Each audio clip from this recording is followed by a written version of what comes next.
2009.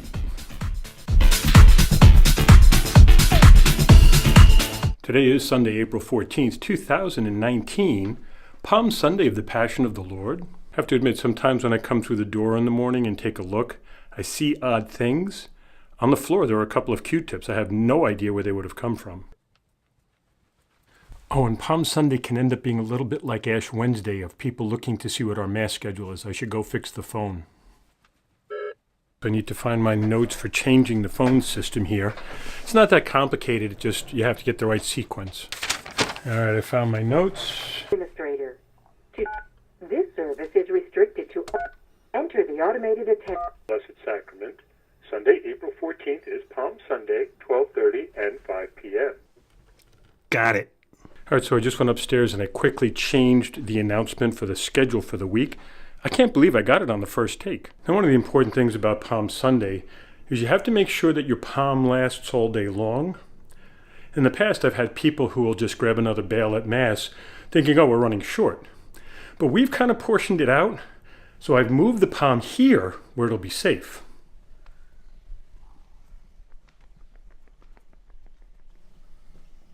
Every Sunday morning when we open up the church building, there's a gentleman who comes in, says a few prayers, lights 3 candles, and then heads off.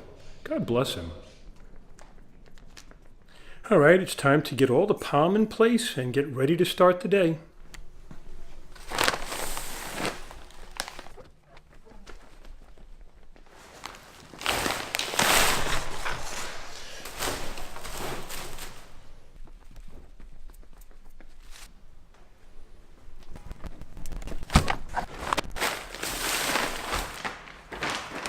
All right, so just taking a bunch of palm to each of the doors, all set up for Mass. We are ready to start Palm Sunday. One of the more powerful things about Holy Week is that it's a story being told.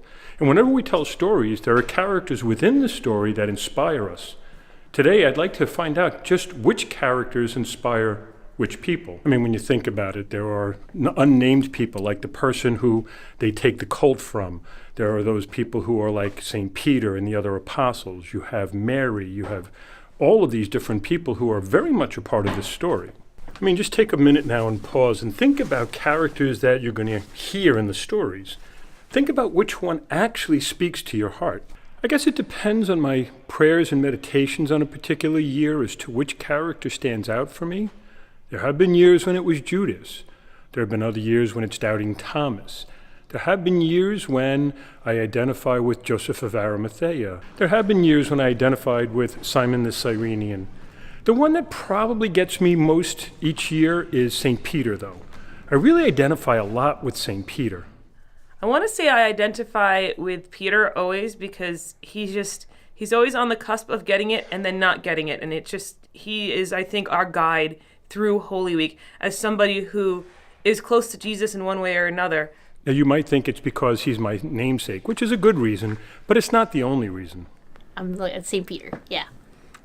Because I'm all about the whole gung-ho about everything and then at the last minute chickening out. See, a character like St. Peter, the reason that I identify with him is because no matter how much he's messed up, there's still hope. There's still hope of conversion, of getting better at it. St. Peter was telling, Jesus is the living Son of God. That strong faith, Jesus made him the top of the church. But is still prone to kind of screwing up a lot. And yet, we know what happens, just like we know what happens with Jesus, we know what Peter happens, is he ultimately becomes the leader of the church. So if there's hope for Peter, there's hope for all of us. I mean, there are those years when clearly I know I've betrayed Christ by my actions and my sinfulness, and I identify with St. Judas on those years. Have I gone through periods of doubt and identified with St. Thomas? Of course. This is St. Thomas, who wanted to experience Jesus Christ in his life. Not from any other people, but personal experience, personal encounter. That is why he always says, I wanted to touch his wounds. There was that one year where I felt as if I was carrying the cross. I felt like Simon the Cyrenian. There was just a lot of things going on in my life, and all of a sudden I felt like I was just thrust into this moment, and I needed a savior. The thing is, every time we approach this week, this period of history when we're telling the story, it's important to identify which character is speaking to my heart and then go with that in my prayer.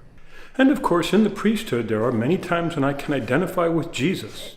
Well, I think the obvious answer to most people would be Jesus. Thought everyone would come up with is Jesus. But I was more focused on Jesus. I mean, I know everyone had their own little parts, but everything was just focused on him.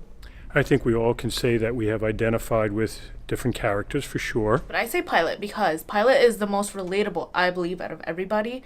Because Pilate is placed in a predicament that he doesn't want to be in, but a majority of the crowd is telling him to go somewhere else where he doesn't really want to be taken to. And I feel like that's what, as Catholics, I feel like we go through every single day of our lives. You're constantly going against a tide, and for the most part, you feel like you need to follow whatever the rules and regulations that society places on you. So I feel like Pilate is the most relatable. One of my favorite characters in the Gospels from when I was very little was Mary Magdalene. I always found her character really compelling, and I know she gets a bad rap, but during the Holy Week narratives, especially actually the resurrection narratives, she really kind of comes into her own. She has that special moment with Jesus in the tomb that's kind of cryptic, where, she's, realizing that he's not in fact dead, and then he says, don't cling to me. And it's just a reminder for us that we are in, when we come out of Holy Week, that is, kind of a new time period. We're post-resurrection. There's a new direction that we need to be looking to forward, not where we were and where we have been.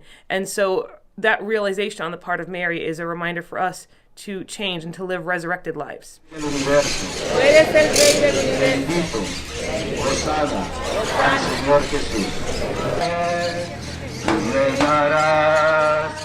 Oh Rey bendito, pues tú dijiste reinaré, reine Jesús por siempre.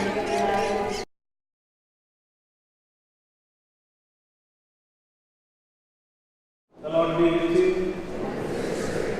A reading from the Holy Gospel according to Luke.